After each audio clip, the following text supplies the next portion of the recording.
the Empire State Building. Thank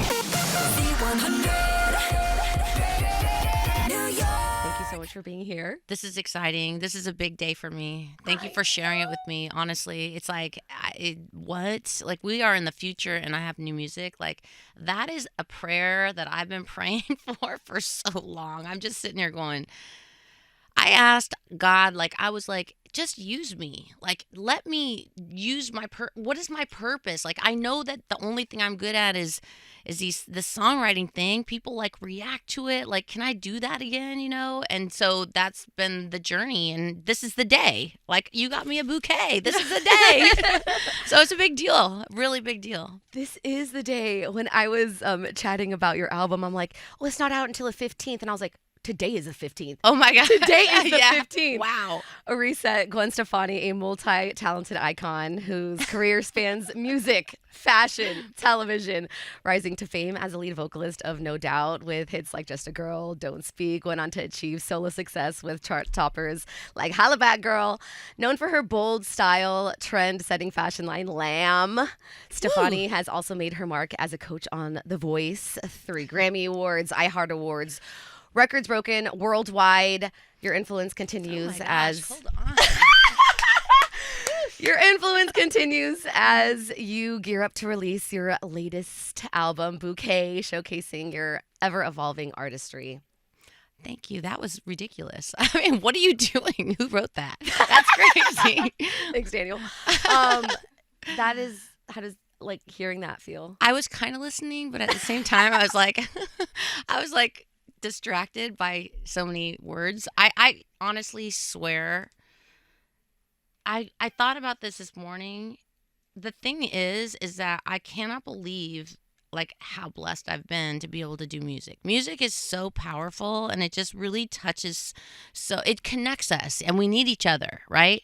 And I think that like to be able to draw from my own like suffering, pain, like we all do it. We all have to go through it. I know that I've been blessed and I have a lot of blessings, but we still suffer every day. Like we all do. And so like to be able to like take that and put it into music and to be able to share it is just, it's just such an incredible gift. And I think that this record, it taps into like the last kind of 4 years of my life, really, I think, but actually it goes further than that, because I think my life really took a turn in 2014 when my whole family crumbled and like, it broke up. I mean, what do you do after that? How do you survive that? Especially somebody like me that had this incredible example of love through my parents who met when they were 15, had 4 kids, just all, had this like idealistic, like beautiful, loving relationship, still do. And I think that like, that was my example. And now here I am,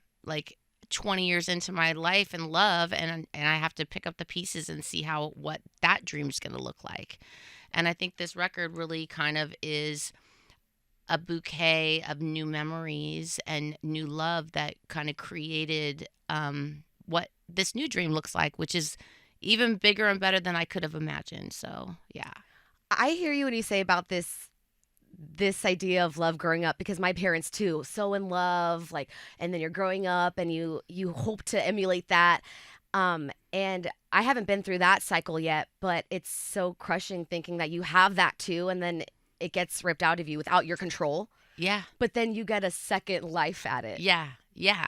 It's weird. Like the body heals, the heart heals. It can, And I think that on the record, you also like, we'll get like different examples of what that looks like with trauma, because trauma sometimes can have triggers afterward, or you think you're healed but you're not, and then you have to like do more work, or you think you've done the work and then you're disappointed in yourself, like I thought I did the work and I guess I didn't do the work. And I think I address like a lot of different things like that on the record. And I think I didn't even go out to do that. Like it's each time you go in the studio, you just sort of start talking about what's going on in your life, and then they'll be like, that's it, we're writing that, you know what I mean? Mm-hmm. So I was very selective. I just wanted to make sure that the record had like just it just captured, because I wrote a lot of music for a long time. I started writing in 2020, I think, and it was really like right out of the pandemic, and it was really weird because I just had no sense of who I was at that point, like, or what kind of music I want to put out. Like,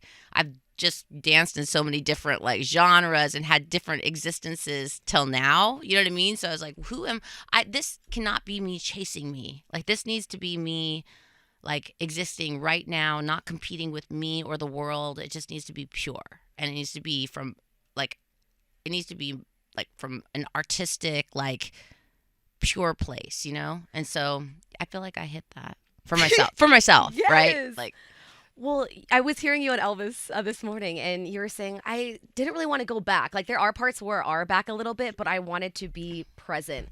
And I keep hearing you, even in your records, and even now when I'm talking to you, which is kind of crazy, you keep referencing your prayers and God. And in a time where there's just like so much chaos, and you at a time were at your lowest, and now you're like, who am I? And being present is the hardest thing to do, but that's what you did with your record. Going from that just to wow, position, I mean, that you're a is smart girl. thank you. Wow. Very, very intuitive. My mom's gonna love that. No, yeah, that's such a cool perspective to be when you're writing, because there's so much pressure on you as an artist to chase those numbers, give the fans what they want, give everyone else what they want, but to have that confidence within yourself, and then to have that base be your prayers, whatever that means Yeah. for you. How did you Yeah. get to that place? How did you know that's what I really needed to do here? Um, I think that, like, the way that the whole thing started was so pure, you know? Like, we were in the beginning of doing music, like, before I knew that I could even, like, sing, or even, Get like, back into it. I was so naive and floating in life when I was a young girl, and we're going to be in a band, you know? And, like, I think that when I first wrote my first song, it was like, whoa, I found my superpower. Like, not knowing that, or not even, I was so unaware that anyone would ever hear it. Like, my dad heard it. Like, I played it for my dad. Like, that was but I knew his reaction was like, my dad literally said to me after I started writing a bunch of songs, he's like, "Just, I've been playing these songs for people at work. They're really good." How old were you? I was probably 20. I lived at home till I was 25, 26, right before the Tragic Kingdom. Right, Just a Girl came out. I was still living at home. And then I went on tour and didn't come home, and came back and bought myself a mansion, and, like, everything changed. Like, I went on tour with, I had $2,000. That's it. And I lived at my parents' house. And I was going to college, but I had, like, a really hard school existence because I have dyslexia. So I didn't realize why it was so hard for me until now, which is, I think, is probably my superpower, having dyslexia. But I think that for me, like, being in the band for such a long time before we had success, like from 17 till I was 26, and then having all the things that happened that were traumatic and hard, being that my brother at the time, he quit the band, he was like my best friend, he was the main songwriter, and then my boyfriend, who I just was obsessed, one way obsessed with, dumped me, basically. And that's what the whole Tragic Kingdom record is about. And so, like, I think that you have to suffer. So, like, going through that and putting that into the music, and using, like, this superpower that I didn't know I even had to write these songs. And I wasn't writing them because someone was going to hear them, because nobody was going to ever hear them, because we weren't popular. You know what I mean? And so it was amazing when they came out, and then they connected so deeply with people around the whole world. You know what I mean? It's like, I think, to answer your question, is that was like, that's what I was built on. So I think there's a piece, The resilience. Yeah, well, there's also a piece in the fact that nobody can keep doing it over and over again and winning and winning and winning. Do you know what I'm saying? Like, you can't expect that out of yourself. And all you can do is just be you, and be pure, and be honest to yourself. And that's what I was trying to do through this music. But I did have an inner voice that kept telling me, you need to do this, even though it might seem impossible, right? Or that it might be a flop, or maybe people won't Yeah. connect to it, or you won't have the same reaction you've had in the past. Like, it didn't really matter, because I felt like what you talked about my faith is like what's leading me. So either way, if it's supposed to be a failure, then that's part of my faith journey. That's part of what God's doing to make me. I don't know it now because I can't see the future, but maybe that's going to be something that leads me to something great in the future. So that's just the way I look at life at this point. Oh my gosh. Wow, thank you for that. That's yeah, I actually did not know that about your brother and the boyfriend. But it's so cool that you said that because of that suffering came the biggest, like what you were working for, that voice that was telling you, go, go, go. Like, Yeah. oh, you can't erase that. You can't wish for that back. Those are not regrets, because that, like, crying in the you gotta be, bathroom. a lot of times you gotta be like grateful for the bad things too, Mm-hmm. because if you are, then that will give you the peace, and it also prepares you for, like, I don't know, like, the next time something bad happens, it's just gonna be temporary. You know what I mean? It always is temporary. And I'm happy that you brought up that album, Tragic Kingdom, because I remember going as a little girl into my Theo's room and going through his CDs, going through all the stuff, going through Uncle's room, and I see an album, and I'm listening to this album where there's. But what made you like pick it up? That's what always blows my mind. Like, there's so many choices. I'll tell you know you. what I mean? There's not alternative pop rock bands at that time where there's a badass chick leading it. And I was a little girl, and why do I want to see an album with all these guys? Like, we're looking for role models. And there was not women like you doing that. That is still mind-boggling to me.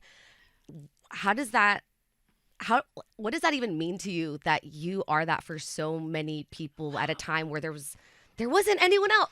Who else at that time was a badass chick leading a band like that? Well, Yeah, there's exactly. Like, I'm like, yeah. thank you. I guess I'll say thank you, because that makes me feel so good. I think that, like, I was just so naive. I didn't know what I was doing back then. It was just a purity in me. It was the way that my parents, like my family, was the position I was born into. It was just there was no. I was so sheltered. Within myself too, that, like, I think I didn't think about it. I was just like doing it. Like, for me, But you looked around, and I was the way inspired. that maybe you were No. even treated. It's such a hard industry to just keep it going. This is where I think people get the wrong impression of me sometimes, is I didn't get treated badly. I didn't. In fact, maybe a little bit in the very early days, like, I was the only girl, kind of, okay, like, I would try to go through a door and a bouncer would be like thinking I'm a groupie and be like, no, you're not coming in here. Like, I'm in the band. Like, I'm in the band. Like, okay, fine. Show me your wristband. You know what I mean? Or guys heckling me on stage or whatever. Or even in the early days, girls being like, what's she doing? Like, being catty about it, right? But there was a time where that all just switched over, and I think it's just because my purpose was starting to, like, bubble, and it was out of my control. It was just sort of this just thing that just started happening, and it was like everything that I was doing was just being me. I wasn't trying that hard. I would just go to the thrift store and be super excited about the next show and make an outfit, or like cut my t-shirt off and wear baggy whatever it was that I was doing. I wasn't trying. I was just being, right? Because I knew that we were never going to get there. This was what we did on Thursdays and Sundays. I went to my dad. Can I have $5? I need to rent a microphone and a cord so we could rehearse. And maybe if there was like 10 cents at the bottom of my car, I would get a, burrito afterward at Del Taco when they had a sale. And like, like, it was just really what we were doing. That was the fun part. And from like going to college and like trying to get a life, trying to figure out what we were going to be and when we grow up. But like, I think that back then, like, the thing is that I feel like within my own circle and my band, I was very respected by the guys, like in some ways, because I was a creative, like, person. Like, I was writing the songs, and like I was like the visual person, and like I had my position within the band. We all each had things that we were all good at, and that's why we had that no doubt chemistry, and why we stuck together for so long. You know, we did definitely have our things that were hard between us as well, especially when the fame came. But I think that like I don't know. I don't really remember the question again, but let's just say it's fun to reminisce. Yeah, no, for sure. But I was just gonna say, like, even in the industry, like I felt like I didn't feel like I got really like told like you can't do this. It was kind of the opposite. It was like, what does Gwen want to do? Like, what do you?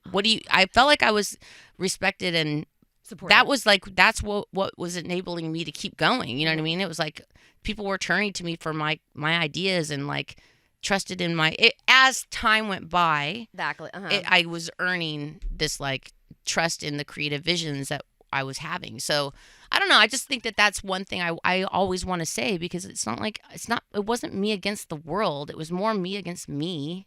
You know what I mean? My inner whatever. Yeah.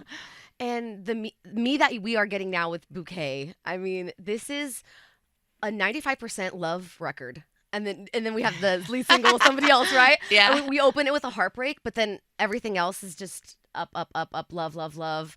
I love how you have imageries of flowers all throughout. I'm a flower girl, You too. are? Yeah, my last name is Rosas. So it's Oh. just, I love the imagery of it all.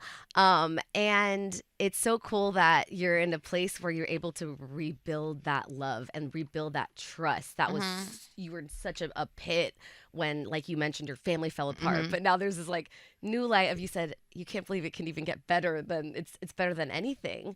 Yeah, it's really just fun to have somebody that's on your side that you can trust, that you feel like you're in it together, in life together. I think we all need people, you know, and that's the one other reason why, like, I think music is so powerful. It's like we all need to hear each other's stories. We need to share. I think that's why people want to be on platforms so much and like share. They want to share, and we learn. You know, the one thing that's missing, I think, in this modern time is that I think the negative, like, or it's almost like people want to get attention for any reason, and it just feels a little fake compared to what we used to do in the past. You know what I mean?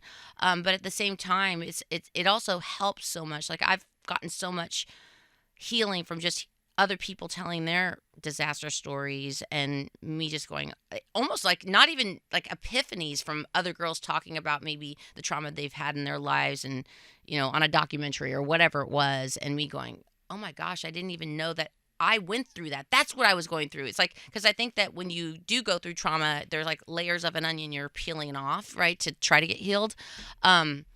Yeah, I think that I don't remember what the question. What is going on with me today? Listen to me. So we flew in. Yeah. What was it? We don't even know what day it is, because when we flew in, we stayed up all night, and then we did yesterday, which was like we literally did not sleep. Wait, what'd you do staying up all night? Because we flew in from LA, and then we had to start getting ready at 1 a.m. to get out of the house by like 4 to get to the Today Show or whatever. So your brain is like, where yeah. am I? And yesterday we were like, I was like, this kind of is good. Like it had this buzz that I couldn't explain. I was like, this is better than caffeine. But so I think I'm a little bit still in that zone. No, good. Thank goodness. But I like it. Oh, good. It makes me feel crazy. Well, we are getting the wrap up signal. But just before we go, I was talking to my family about having you in, and I'm just so happy because I feel like we all have one of those iconic core memory Gwen Stefani moments. Really? And for me, I was in the 3rd grade. Lamb is out. I just met my uncle's new girlfriend, and we like leave Chuck E. Cheese, go to Fry's Electronics, and I see your album. I'm like, oh, Thea, like she has this Holla Back Girl song, and she's like, all right, I'll buy it for you. So I'm like, oh, okay, I like her now. She bought me this album, and we're in the car, and it's just like, ooh, that's my shit. And I'm like sitting like, can I, like, this is bad words. Like, can I do it? And she's dancing. I'm like, okay. And we're like just screaming your song. And I feel like so many fans come up to you and you get stories like this over and over and over again. Can you think of one that stood out to you that was like, oh my gosh, like that really happened, like because of my arts? Honestly, like just hearing yours was just amazing, because you were good at storytelling, and like I can picture you, like, and I can picture the whole thing. It's just I don't know. I mean, I think it feels so good to touch people, and that was again the whole intention behind doing this, is just to be able to try that again and see if it works, and also for my own making myself feel like I have value, you know, in the world. So it's like so far on release days, it worked. Like it's feeling really good. I'm looking forward to hearing again, like what you said. I love being able to like have access to people's stories now online, or like their reactions, and it's just so cool. It's just so great. And in this present moment, how does it feel to be Gwen Stefani? I feel I just feel so grateful. I think the more that the years like go by, like at first you're just naive and you don't even know how to like soak it up, and then you're kind of like desperate to like hold on to it, right? And then you just sort of realize that like there's no way to hold on to anything. Like everything's moving, everything's changing, evolving. We're gonna die. Like we're not getting out alive. And then you're like, shoot, I better do whatever I'm supposed to be doing here. Yeah. What is my purpose? What am I doing? How can I help? How can I contribute? And so I feel like today, I did it. Like I'm doing what I'm supposed to be doing. And I'm just trying to put love out there. I'm just trying to like be a good person and be grateful. So that's how I feel. I feel super grateful. More than ever. I'm so happy that you're following to your inner voice and following God's purpose for you. It's, again, so crazy that I'm even here with you. And your album is beautiful with that country twang. We are going to keep supporting you over and over in all your journeys. And thanks again, Gwen. Thank you. Love you guys. From the top of the Empire State Building.